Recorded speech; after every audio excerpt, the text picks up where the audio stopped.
نحمده ونستعینه ونصلی علی رسولہ الکریم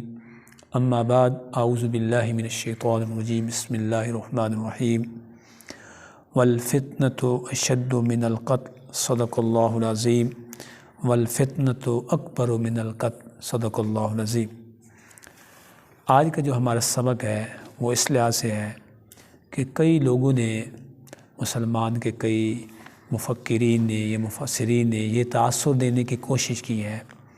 کہ حضور پاک صلی اللہ علیہ وسلم نے جتنے بھی غزوات کیے ہیں وہ ان کی ابتدا تھی وہ مشرکین کی طرف سے تھی یا کافرین کی طرف سے، اور مسلمانوں نے صرف دفاع کیا ہے، یعنی مسلمانوں نے پہل نہیں کی ہے۔ یہ تاثر کسی حد تک غلط ہے، یعنی کہ وہ آج ہم نے سمجھنا ہے، اس کی دلیل ہم نے لینی ہے قرآن پاک سے کہ اس کی کیا وجہ ہے کہ یہ تصور دیا جاتا ہے کہ ابتدا جتنی بھی غزوات ہوئے ہیں نبی علیہ الصلوۃ والسلام کے دور میں یا بعد میں آنے والے مسلمان نے جہاد کیا ہے، وہ یعنی دفاع کیا گیا ہے، اور اس کی ابتدا یا جو حملہ ہوتا تھا وہ کافرین کرتے تھے۔ تو یہ بات حال پر دلالت نہیں کرتی۔ ہم دیکھتے ہیں کہ حضور پاک صلی اللہ علیہ وسلم کو جب بھی کسی بھی معاملے میں انتخاب کا کہا گیا کہ یہ آپ کے پاس دو چیزیں ہیں، اللہ نے اختیار دیا، تو آپ صلی اللہ علیہ وسلم نے ہمیشہ آسان کا انتخاب کیا۔ یعنی جب بھی آپ صلی اللہ علیہ وسلم کو دو چیزوں میں سے کسی ایک چیز کا انتخاب کرنے کا کہا گیا تو آپ صلی اللہ علیہ وسلم کی سیرت سے ہم دیکھتے ہیں کہ حضور پاک صلی اللہ علیہ وسلم نے ہمیشہ آسان چیز کا انتخاب کیا ہے۔ اب یہ جو کچھ آیات کے ہم نے چھوٹی آیات کے کچھ ایسے تلاوت کیے ہیں، ایک ہے وَالْفِتْنَةُ أَشَدُّ مِنَ الْقَتْلِ، کہ جو شرک کا فتنہ ہے وہ قتل سے بھی زیادہ شدید ہے، یعنی قتل سے بھی شرک کا فتنہ زیادہ شدید ہے۔ یہاں اشد من القتل کہا گیا، اور اسی صورت میں سورۃ البقرہ پارہ نمبر 2 ہے، فرمایا وَالْفِتْنَةُ أَكْبَرُ مِنَ الْقَتْلِ، اور جو فتنہ شرک ہے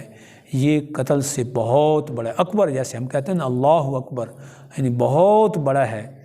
اب یہ دو چیزیں تھیں، ایک طرف شرک کا فتنہ تھا، ایک طرف گمراہی تھی، ایک طرف کفر تھا، اور دوسری طرف ان کے ساتھ جہاد کرنا تھا۔ اب حضور پاک صلی اللہ علیہ وسلم کے سامنے یہ دو چوائسز تھیں۔ ایک یہ چوائس بنتی تھی کہ آپ وہ شرک کا سامنا کرتے رہتے، اور دوسری یہ تھی کہ آپ صلی اللہ علیہ وسلم ان کے ساتھ جہاد کرتے۔ اب یہ قرآن پاک کی جو آیات کے جو حصے ہیں، اس سے ہمیں یہ سبق مل رہا ہے کہ کوئی شرک کا فتنہ ہے وہ قتل سے، یعنی جہاد میں جو لوگ قتل ہوں گے اس سے زیادہ شدید ہے۔ تو یہ ضروری تھا کہ آپ صلی اللہ علیہ وسلم کا، کیونکہ یہ معمول تھا کہ آپ صلی اللہ علیہ وسلم جب دو چیزوں کا اختیار ملتا تو حضور پاک صلی اللہ علیہ وسلم آسان کا انتخاب کرتے، تو یہ جہاد تھا،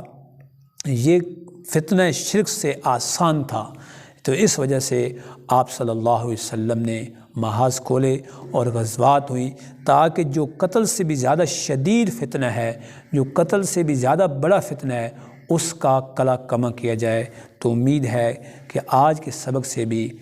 ہماری قرآن فہمی میں اضافہ ہوگا کہ وَالْفِتْنَةُ أَكْبَرُ مِنَ الْقَتْلِ وَالْفِتْنَةُ أَشَدُّ مِنَ الْقَتْلِ۔ اس کے بیک گراؤنڈ میں ہمیں جو سبق ملتا ہے اس سے بھی انشاءاللہ امید ہے ہماری قرآن فہمی میں اضافہ ہوگا۔ سبحان ربک رب العزت عما یصفون وسلام علی المرسلین والحمد للہ رب